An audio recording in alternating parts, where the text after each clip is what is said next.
I'm Greg Stevens, faculty in the Department of Public Health. I'm thrilled to see all of our participants on here. Um, I know we've got many students, other faculty from the Department of Public Health, and some of our graduate students signed in. That's exciting. I'm joined today by Dr. Alvarez, who you all know as she's been a host of these events for the entire time that we've been doing this. This is our first fully online event. Dr. Alvarez, you want to say a hello? Sure. Yes. Thank you so much, everybody, for being here, making the time to come to this culminating book read event. We're so honored and thrilled to have Bill McKibben with us today. So definitely stay tuned for a really interesting conversation, and so well poised because it's Earth Month. Yesterday was Earth, so it's really apropos that we have this event today. And thank you, Dr. Stevens and PHSA for making this all happen. Of course, of course. Thank you. And then I wanted to introduce Naeomi Chin. She's the president of our Public Health Student Association that's been such an essential partner in this whole book read process. So Naeomi, you want to say hello? Well, hi. I'm sure most of you know me, but it's really I'm really excited for all of us to be here, especially Bill. Thank you for coming to talk to us today. That's great. Let me just remind everybody what we're doing before I introduce Bill and get into the questions. This is the culminating event, the fourth event from our public health book read. Every year we pick a book that's relevant to a public health topic. This year, we picked the climate book by Greta Thunberg. We distributed the book to every undergraduate student and every graduate student in our department, all of our faculty members, including our part-time faculty members. And we have been really hosting a series of events tied to this book to really bring it to life. We hosted Sammy Roth from the LA Times, a reporter, a climate reporter from the LA Times, Kaylee Wells, who hosts an anti-dread climate podcast for NPR, Mark Lopez, a community activist with East Yards here in Los Angeles. And I'm thrilled that we get to have Bill McKibben here, one of the brightest stars in this environmental movement, and he's just been doing such amazing work. Bill is a contributing writer to The New Yorker. He's also the founder of Third Act, which organizes people over the age of 60 to work on climate and racial justice. He founded the first global grassroots climate campaign called 350.org, which I suspect a number of you are familiar with. And he serves as the Schumann Distinguished Professor in Residence at Middlebury College in Vermont. That's where he's coming to us from tonight. In 2014, he was awarded the Right Livelihood Prize, sometimes called the Alternative Nobel, in the Swedish Parliament. He's also won the Gandhi Peace Award and honorary degrees from 19 different colleges and universities.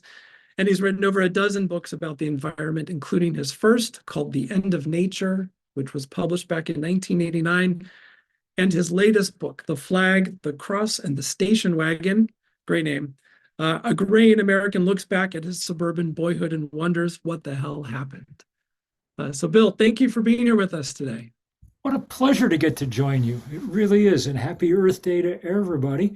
And in California, I don't know if you guys are paying attention or not, but congratulations on the fact that for the last 45 days, California has managed to generate at different parts of the day more than 100% of its electricity from sun and wind and hydropower. So it's a brand new record and truly remarkable. That's incredible. That's incredible. That's the thing is I feel like we need good news in this climate movement. I know you at some point I want to pick your brain a little bit. Greta, you're a contributor to her book that we're all reading. So everybody that's been a part of this has the book and can read your chapter. And just this is our little secret. We recorded our own audiobook version of this just for our students. So they've got the book and they've got some of our faculty reading the chapter, so they can also podcast this. But maybe you can tell us a little bit about Greta, and then if you could share some more good news with us. I want to know what's going well in this climate fight where we're making progress, et cetera. So first of all, Greta's fantastic. I wrote the first book about what we now call climate change, as you say, way back in 1989, back when we called it the greenhouse effect. So I've gotten to watch sort of all stages of this develop. And one of the most exciting stages was when Greta Thunberg emerged in 2017, 2018 with her school strikes in Sweden. As a young girl. And it was such a brilliant gesture, to say, if you can't be bothered to prepare a world that's going to be possible for me to live in, why are you forcing me to go to school to prepare myself for that? I'm on strike. And that simple notion, I think, really struck a nerve all around the world. And by 2019, I remember when sort of greeting Greta when she arrived in New York after taking a sailboat across the Atlantic. She doesn't fly. And being with her on the day of those big global climate strikes in the fall of 2019, when there were 250,000 people down on the Battery in Lower Manhattan for that demonstration. She really catalyzed something truly important and did it by just, her no nonsense approach to things. I've talked to her a good deal about sort of how she came by it all. And part of it is simply, as she says, the fact that her autism is a kind of superpower for her, lets her be focused and blunt. And those things have been extraordinarily useful for the world. I was very glad to get to write her a letter last summer congratulating her on her graduation from high school. So, think about that for a minute. The amount that one can accomplish at an early age, at any age, is really something. And when we started Third Act a couple of years ago, organizing old people like me, she was one of the very first people to sign on to help. She made a great video just saying, make your third act a great one because young people need the backup. And that's really what we're about there. Good news. There is some. It comes against, obviously, a hard backdrop. Let's be frank for a minute. Last year was the hottest year in the last 125,000 years on this planet. That's scary. It should be scary. So far, this year is hotter. So against that news, let me say that the provisional good news is that we have a pretty good sense of what we need to do. The engineers have really done their job. In the last decade, they've dropped the price of renewable energy, mostly from the sun and wind, and the batteries to store that energy by about 90%. We now live on a planet where the cheapest way to make power is to point a sheet of glass at the sun. That is a remarkable, remarkable shift. And if we embraced it, we could make huge change fast.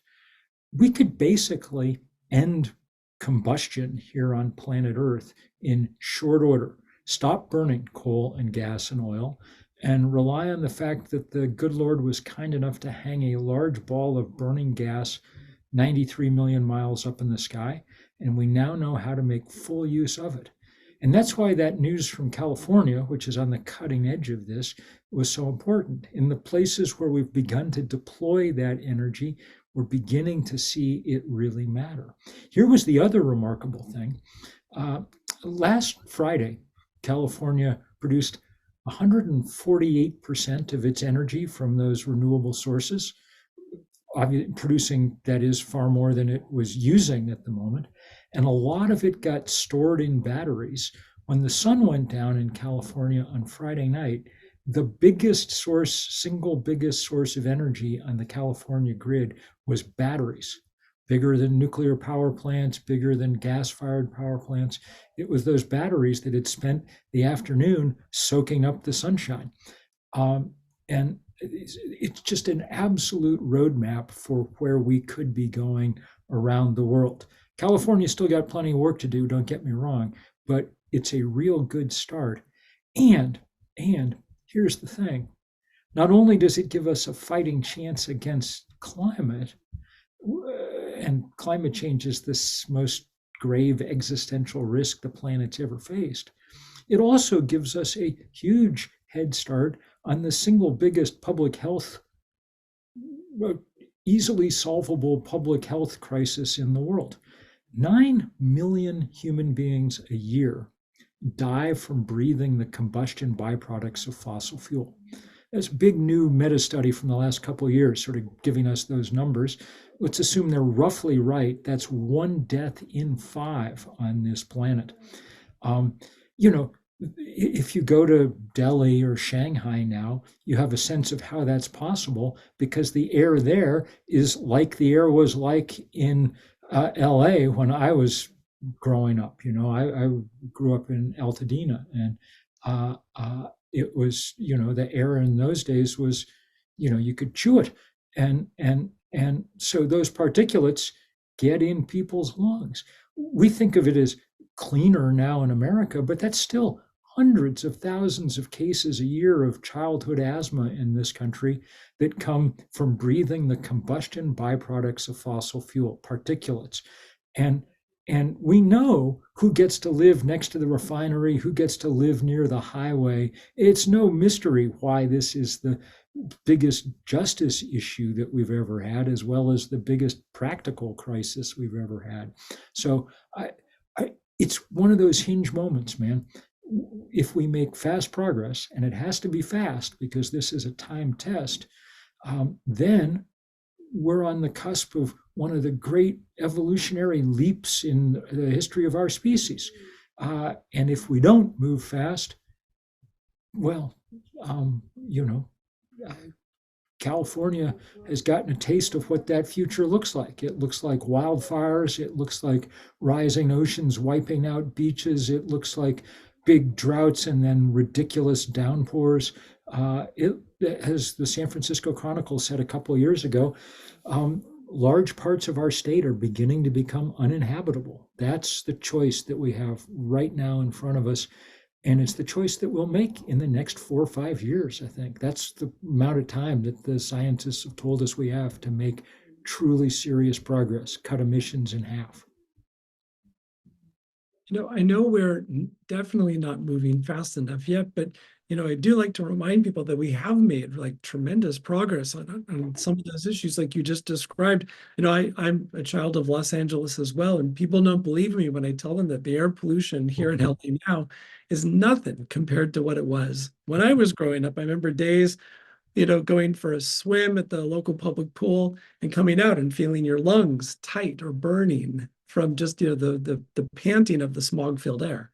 I'm looking at the that picture of the mountains behind Professor Alvarez, and for large periods of time in the 1960s, 1970s, no one in LA had any idea there were mountains, you know, because you couldn't see them. So it's, you know, we can make big progress when we A, set our minds to it, and B, take on directly and powerfully those forces who don't want us to change.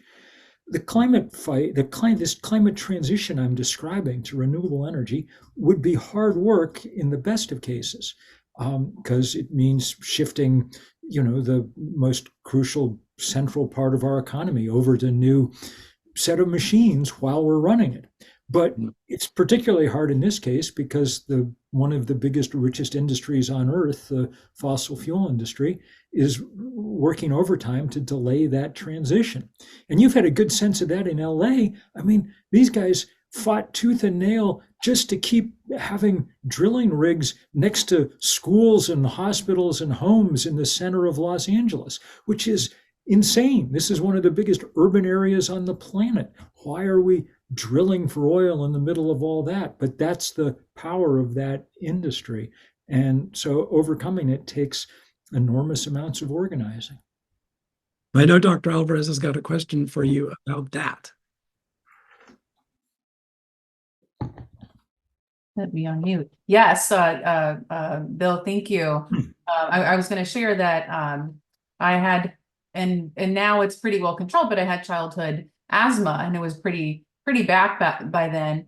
And you know, I struggled in going to school, doing PE classes. I always had to have my rescue inhaler with me. And I think that I would like to see if we could learn, from the past. The Clean Air Act, a lot of really rigorous legislation that was pro-environment in the 1970s, banned leaded fuel in automobiles. So I wonder if, there's hope in kind of seeing those victories that we had that had significant impacts on children. If we could learn something from those lessons when it comes to, just banning gas-powered vehicles in general. Amen. The lesson that we learn is when you get a lot of people out doing something, it matters if you get enough of them out. So let's go back. Yesterday was Earth Day. Let's go all the way back to the first Earth Day in 1970. Now, I'm the only one here who can actually remember it, but let me tell you about it. On that first Earth Day in 1970, 20 million Americans were in the streets. That was 10% of the then population of the United States. Almost certainly the biggest demonstration in American history.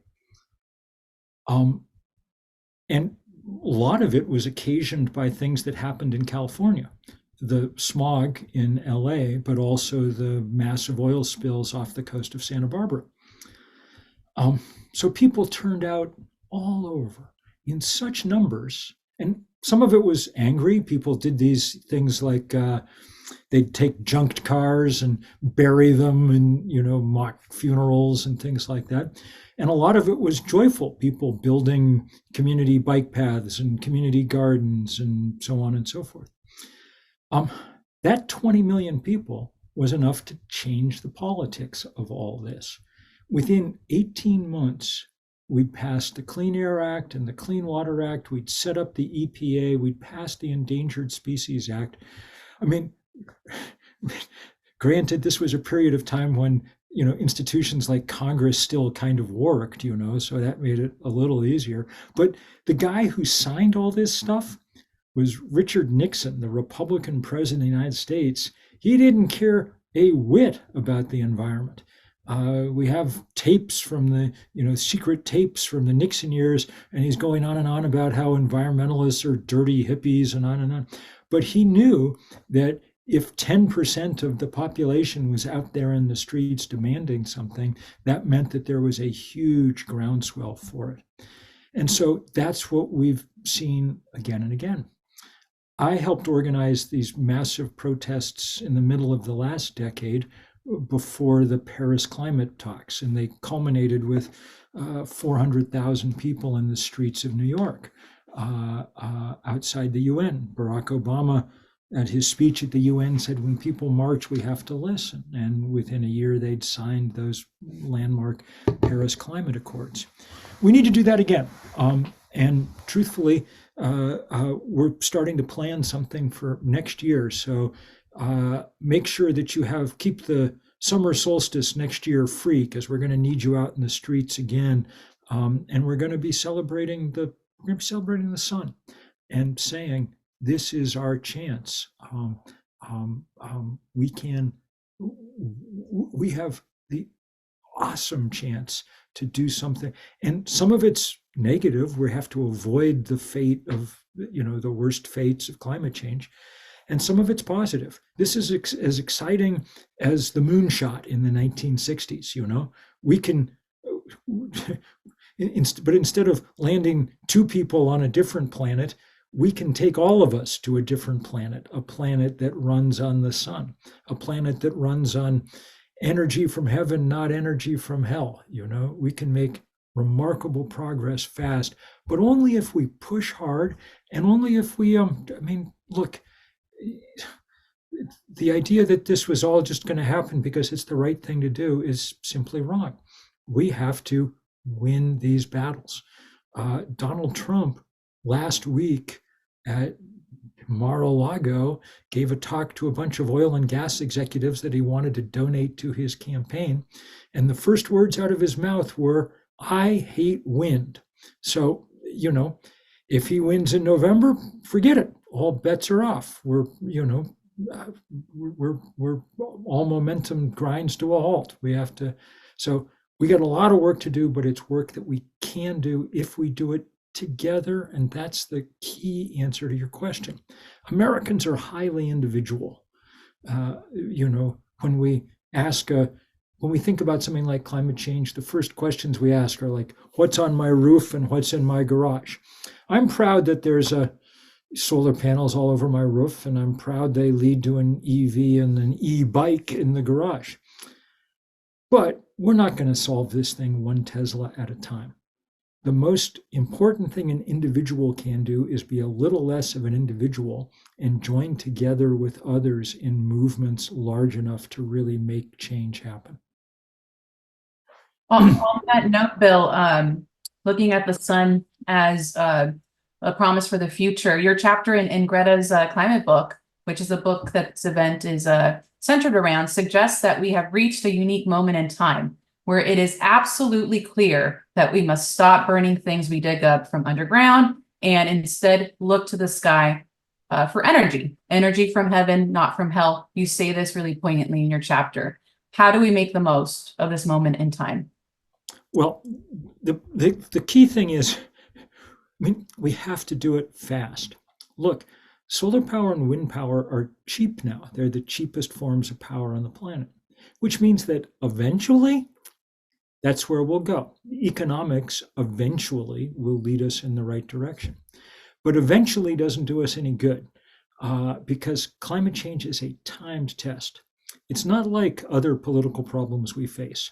I've been working on healthcare stuff my whole life. I think we should have national healthcare, and I think it's a disgrace that we don't. And so I help my friend and senator here in Vermont, Bernie Sanders, work hard on national healthcare. Someday we'll get it, like every other industrialized country on earth, okay? The fact that we delayed so long means that people die in the meantime and go bankrupt, but it doesn't mean that it'll be harder to do once we finally decide to do it. Most political problems are like that. You make some incremental progress and maybe you get pushed back for a few years and then you continue on forward and eventually you get somewhere. But climate change is different because climate change, unlike most political problems, isn't ultimately a negotiation between different groups of human beings. That's really what politics is. Like, you're a libertarian, you think that there shouldn't be a minimum wage. I think it takes $30 an hour to live, so that's what the minimum wage should be. We meet in the middle at 15 and, live to fight another day, come back in a few years. That kind of compromise is sort of how it has to be. The problem with climate change is the ultimate negotiation is between human beings and physics. And that's a very tough negotiation because physics is very immature. It doesn't listen to reason. It doesn't compromise. It doesn't meet you halfway. It just does what it wants to do. And our job is to meet the bar that it has set. So we have to move really, really fast. The Intergovernmental Panel on Climate Change has told us we need to cut emissions in half by 2030 to have a chance at meeting those Paris targets. By my watch, 2030 is 5 years and 7 months distant. So, all out, that's how we've got to go. And that's why the most important thing an individual can do is be a little less of an individual. Join together with others in movements large enough to change the basic economic and political ground rules. Thank you. I know Naomi's got the next question for you. Yeah, so you've been an advocate for influencing climate change by focusing on where we spend our money. You also emphasize the importance of economics and in their role for fighting against climate change. So could you tell us why our choices about money matter? Absolutely, and it's a very, very, very good question, Naomi. So let's talk about banks. Most of us don't have huge stock portfolios or whatever. If you do, then good on you and you can figure out some things to do. But most of us will eventually have a bank someplace. And if we're, like the typical American, by the time we reach retirement, we'll have, I don't know, maybe $100,000 salted away if we're save well and whatever. That money for the average American is the single biggest contribution to climate change that they're making. Because if it's sitting in one of the big banks, Chase, Citi, Wells Fargo, Bank of America, that are also the 4 biggest lenders to the fossil fuel industry on Earth, then that money is being used to finance new pipelines, new liquefied natural gas terminals, new coal mine, you name it. And when we can actually now calculate what the emissions are from doing all that, and they're enormous. They can be, if you have $100,000 in the bank, which is sort of average for people approaching retirement age, that produces more carbon emissions than all the cooking, heating, cooling, flying, and driving that the average American family does in the course of a year. That's why we've been trying to take on these banks more and more and more. At Third Act, we had a big day of action last year where all us old people, we did 100 demonstrations in 100 cities, and we were doing sit-ins outside these banks. We're too old to, sprawl comfortably on the sidewalk for hours at a time. So we went to the local Goodwills and got hundreds and hundreds of rocking chairs, and we shut the banks down. And the New York Times the next day called it the Rocking Chair Rebellion. Right now, one of the things we're doing is trying to convince the big companies that have really big relationships with these banks to put pressure on them. So we've taken a quite good company, say like Costco, the market, but they do all their credit stuff with Citibank. And so we've got a big campaign to pressure them to change. If you look at companies, and most of them headquartered in California, like Apple, Google, whatever, they've done a really good job of cutting their carbon emissions from their products. They had their data centers are running on renewable energy. Apple spent zillions of man hours figuring out how to reduce the amount of embedded emissions in the aluminum that goes on the iPhone case, on and on and on. But when you add in what their banking does, where they store their cash, well, Apple's emissions went up, I think, 111%. Microsoft's went up 170%. It's the biggest thing that they do to damage the world. And it would be the easiest to change. All they have to do, the CEO of Apple's the biggest company on earth. If he calls up the head of Citibank and says, look, dude, you got to choose me or Exxon, they choose Apple in a heartbeat because they know where the future lies. So these are when I say that we can make change, we can do some of it individually. And so it's good to sort of move your own money. But really, given the time that we face, it's most important to try and pressure these institutions directly to make them change. And, truthfully, I guess I've gone to jail now a dozen times or so in various climate protests, including this stuff about the banks. And every time at some level, it makes me feel silly, Why would I end up in handcuffs to make our leaders pay attention to physics? That just seems dumb. But in our world, sometimes it's not as logical a world as you might imagine. Money and power often rule. The two great technological developments of the 20th century, if you ask me, were the solar panel and the nonviolent social movement.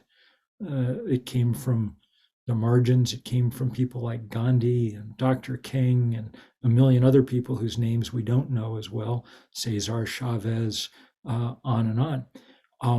And it's a technology that allows the small and the many to stand up to the mighty and the few. And that's what we badly, badly need right now, especially when it comes to these banks, which are enormous. They are the capital in capitalism, and we need them to behave responsibly. And there are banks that people can put their money in. Again, on the Absolutely. Sort of Californians are lucky because they have a very good bank called Beneficial State Bank that is entirely fossil free and run to benefit low-income communities and things. And it's a good place to get a credit card from, for instance. So yeah, you're absolutely right. So there are options. So I've seen a couple of questions come through on the Q&A, and I want to nudge people to post any questions that you've got there for us to read out. And also want to just remind people that at the end, we're going to try and do our traditional photo shoot. So what we do is we get together, there's a bunch of boxes on the screen, and if folks at the end, we're gonna invite you into the panel here, and we're gonna try and take our photo. So don't disappear until we get our photo shoot. So let me start with a question from this one's from an anonymous attendee. She writes, or he writes, as college students, how can we organize to make climate efforts together as a community? Like, I guess this is kind of the idea of this book is to bring people together as a community. How do we do this? Absolutely. Well, together is the key word, and happily people have set up some good vehicles for this. Just in the same way that we've got Third Act for old people, tell your grandparents, there's things like the Sunrise Movement that have done extraordinary organizing with young people. The reason that we've finally got some money coming from the federal government through the Inflation Reduction Act and things is because young people organized the Sunrise Movement, which brought us the Green New Deal, and that provided the impetus for Congress to finally act. And I've known all these people because they all came there, they cut their teeth when they were in college working on divestment campaigns, divesting their campuses from fossil fuel, which happily the California campuses have done by now. And when they graduated, those people went on to form the Sunrise Movement and get this good work done. So that's, the kind of obvious example of the place to start. There's a lot of groups in California doing fantastic work up and down the state, and a lot of it around environmental justice of one kind or another.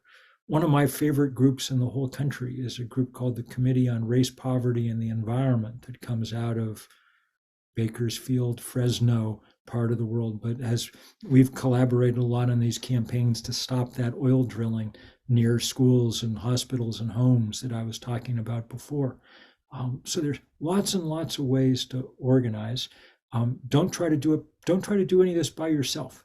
It's not only much more effective, it's much more fun to do in the company of others.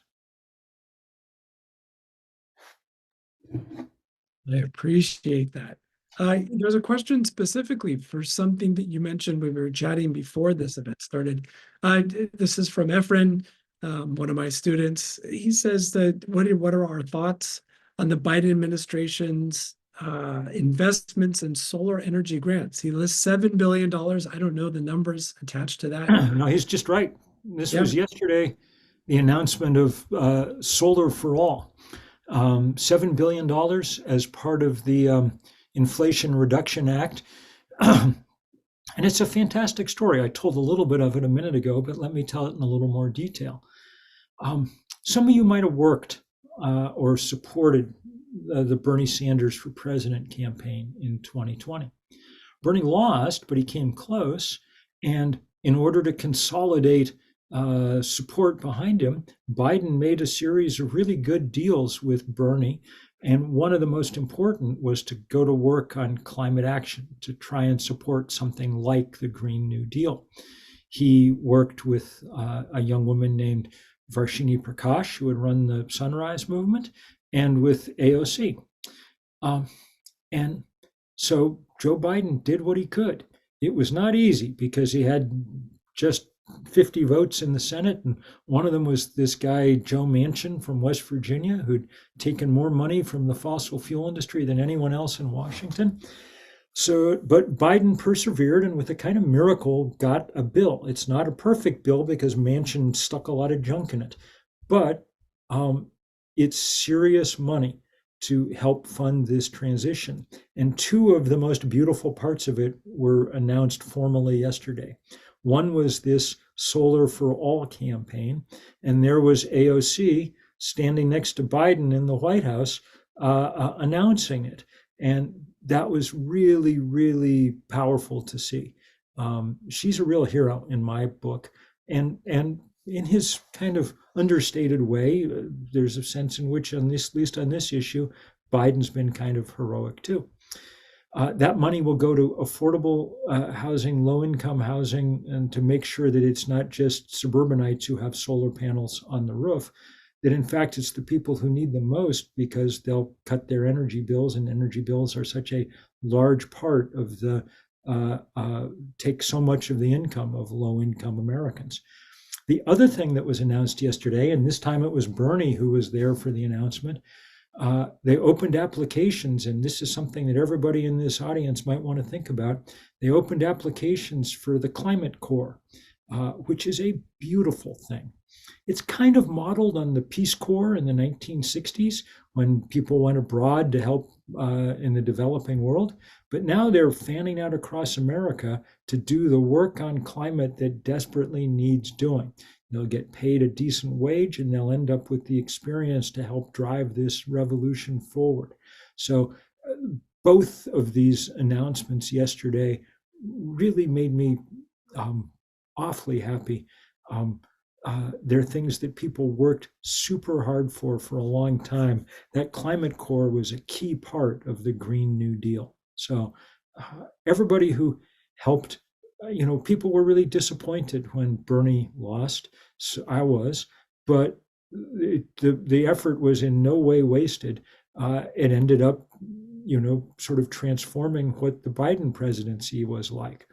And you can probably make an argument that Biden was better at getting Bernie's legislative program through Congress than Bernie might have been, just because he's a more centrist and middle of the road kind of figure. So sometimes politics is kind of weird and takes some twists. And in this case, the twists came out in a pretty good place. Back to politics here a bit. I know you talked about the difference between Trump and Biden. That one sort of feels like it spells certain doom for a climate movement. That's probably overstating things a little bit.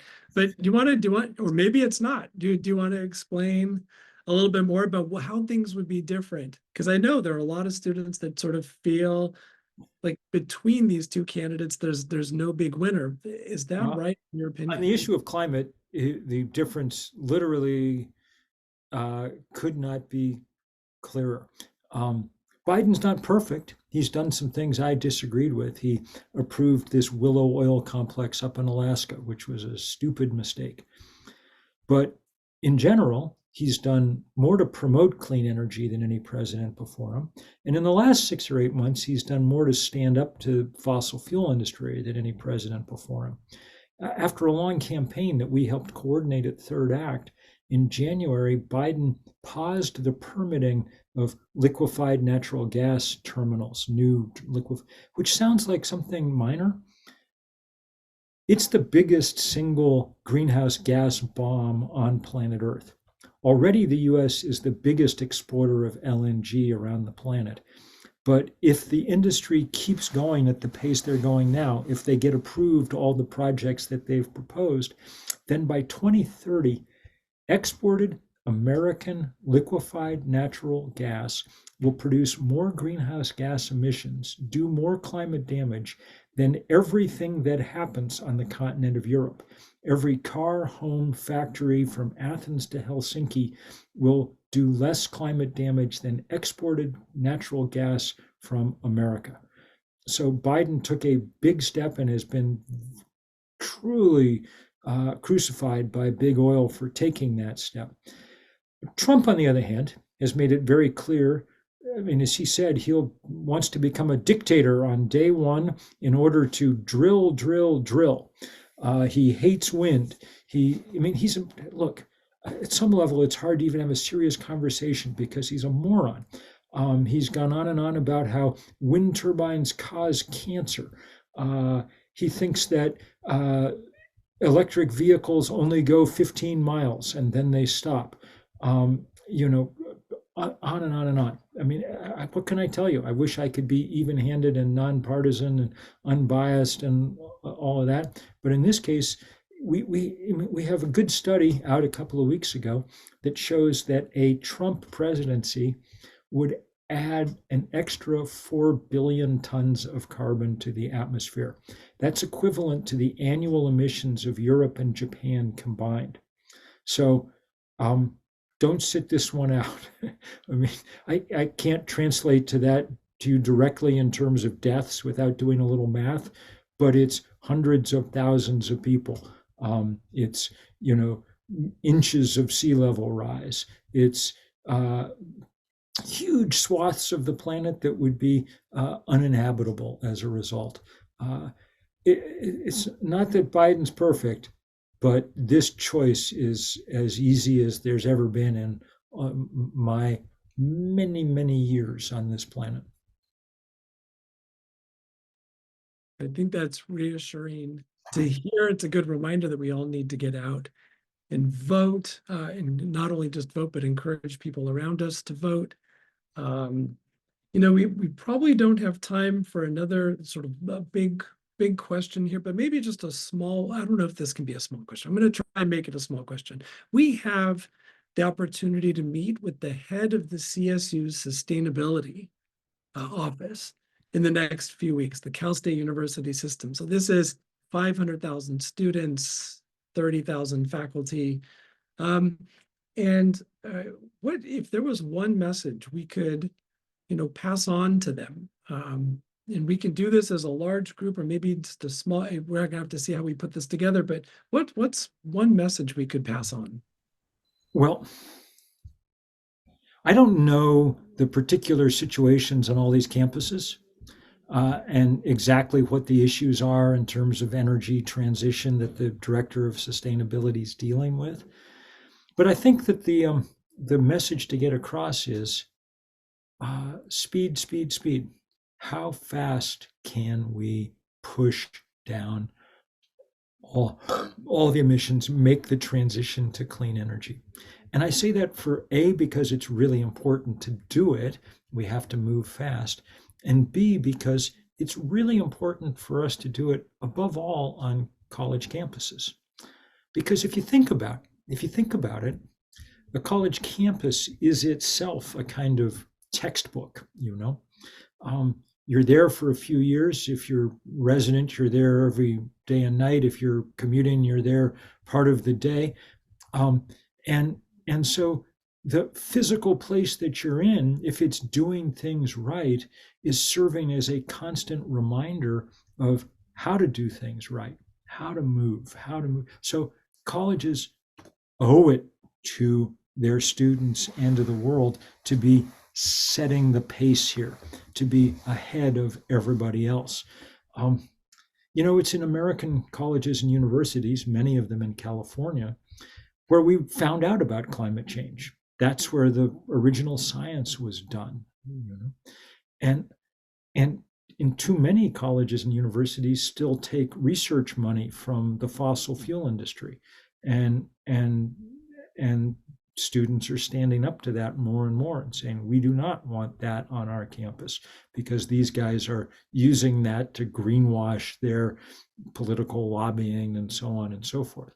So I think that's what I would stress. Speed, speed, speed. Be able to demonstrate to us that over the next 6 years, you're going to meet those targets that the scientists have set and exceed them, that you're going to set the pace. California has it lucky in some ways. You've got all the tech and engineering you could possibly imagine nearby.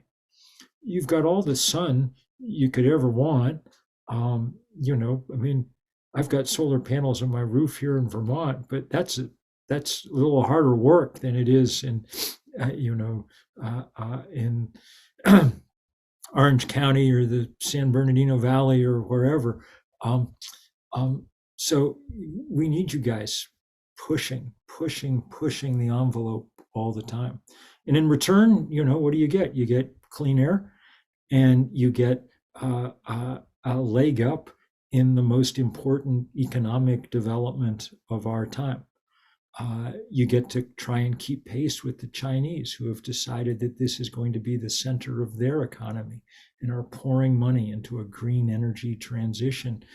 California can answer and one up that, but it's got to keep, to use an old-fashioned internal combustion metaphor, it's got to keep the pedal to the metal, and so that's what I'd be asking them about.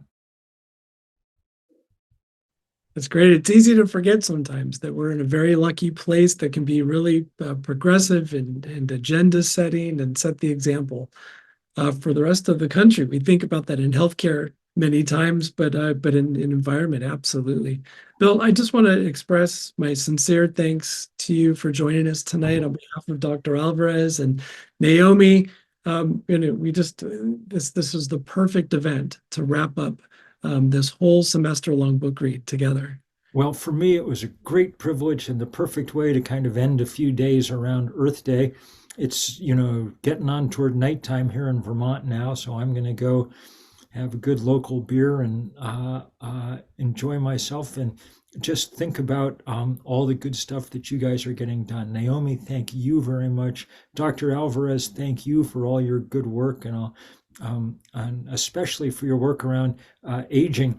I'm eager to hear more about it. Dr. Stevens, thank you for inviting me to come, and to all the students there. I'm glad that you read this book, and I know Greta well enough to know that she'd be thrilled. I think that that's precisely the reason she did the work to put this book together, is precisely for events like this, to animate the people who need it the most, in places that need it the most. It's communities on the front lines that are going to be setting the pace here. And many, many thanks for being a good, conscientious part of that. Cause as much trouble as you can.